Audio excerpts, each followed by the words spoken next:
মেয়েরা যখন অনেকদিন পর বাপের বাড়িতে যায়। মা সারপ্রাইজ, এই দেখো আমি চলে এসেছি। হ্যাঁ রে মা, তুই তো আবার না বলে কি যে বলো না, নিজের বাড়ি আসবো আমি, আবার তোমাকে বলে আসতে হবে কেন? আচ্ছা জামাই কইতা? আমার তোমার জামাই আসেনি, ওর ছুটি ম্যানেজ হচ্ছে না। আমার তোমাদের কথা খুব মনে পড়ছিল, এই জন্য আমি একা একা চলাইছি।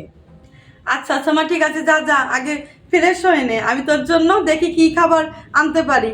ঠিক আছে মা, তাহলে আমি ফ্রেশ হয়ে এসে কথা বলতেছি। হ্যাঁ, শাড়িটা খুলে যা মজা পাইছি। শাড়ি পরতে পরতে একদম পাগল হয়ে যেতে হচ্ছে।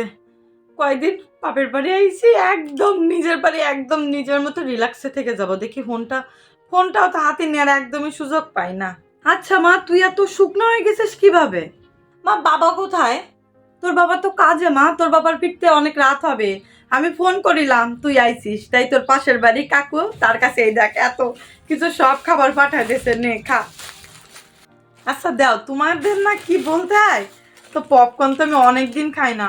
আসলে মা ওই বাড়িতে না আমি কিছু ভালো থাকবো, আমি কি খেতে চাই আমার গুরুত্ব তোমাদের মতো কেউ দেয় না জানো।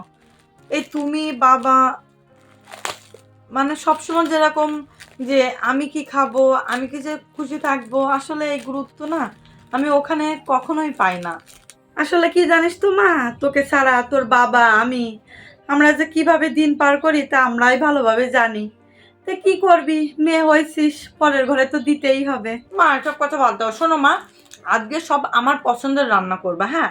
আর আজকে কিন্তু আমি একদম তোমার হাতে ভাত খাবো। আচ্ছা মা, তুই কি কি খেতে চাস তুই আমাকে বল, তোর সব পছন্দের খাবার আমি রান্না করব। আচ্ছা মা, ঠিক আছে। আচ্ছা আচ্ছা ঠিক আছে, আমি নিজের হাতেই তোরে খাওয়াই দেবো, তুই খা তাহলে, রেস্ট নে। হ্যাঁ, আমি যাই রান্না করতে যাই। আচ্ছা ঠিক আছে ঠিক আছে, যাও। আমি না বসে বসে একটু ফোন চাপাচাপি করবো, ফোন দেখারই সময় পাই না। বিয়ের আগে বাবা 24 ঘন্টায় ফোন দেখতাম, আর এখন 1 ঘন্টা ফোনকে সময় দিতে পারি না। আর নিজের প্রতি তো কোনো খেয়াল নেই। হ্যাঁ রে মা, রান্না হয়ে গেছে, খাতি আয়। একটু বড় খাই, এত কিছু খেয়ে পেট ভরে গেছে, বাবা আসুক, আমি তুমি বাবা অনেকদিন পর সবাই একসাথে ভাত খাবো, ঠিক আছে? ওইটুকু খেলে কারো পেট ভরে, এই জন্য তো তুই এরকম দিন দিন শুকায় যাচ্ছিস। আচ্ছা ঠিক আছে, তাহলে তুই এইগুলো খা, দরকার হলে আমি আরো কিছু খাবার আনি তোরে দিচ্ছি। আর শোন মা, পায়েস খাবি? পায়েস রান্না করবো, পায়েস তো তোর অনেক প্রিয়। পায়েস? আচ্ছা মা, এখনই যাও, আমি অনেকদিন ধরে পায়েস খাই না। দেখো আমি কি খেতে চাই কি খেতে না চাই তোমার মতন খবর কেউ রাখে না মা। আমি তোর নিজের মা, তোর দিক আমি খেয়াল রাখবো না তা কার দিক রাখবো? তাহলে তুই বয়, আমি পায়েসটা রান্না করে নিয়ে আসি। হ্যাঁ আচ্ছা মা, যাও। আচ্ছা মা, থাক থাক। বান্ধবীদের সাথে লাস্ট কবে বেরোয়েছি তা তো ভুলেই গেছি। একে একটু ফোন দিই, ওরা এত ফোন দেয়। হ্যালো বান্ধবী, কেমন আছিস রে? শোন না, আমি বাপের বাড়ি আইছি, তোরা কি ফ্রি আছিস, বেরোতে পারিস? আচ্ছা ঠিক আছে, তাহলে কালকে আমরা সারাদিন ঘুরবো, ওই যে বিয়ের আগে যেরকম ঘুরতাম একদম ওইভাবে ঘুরবো, ঠিক আছে?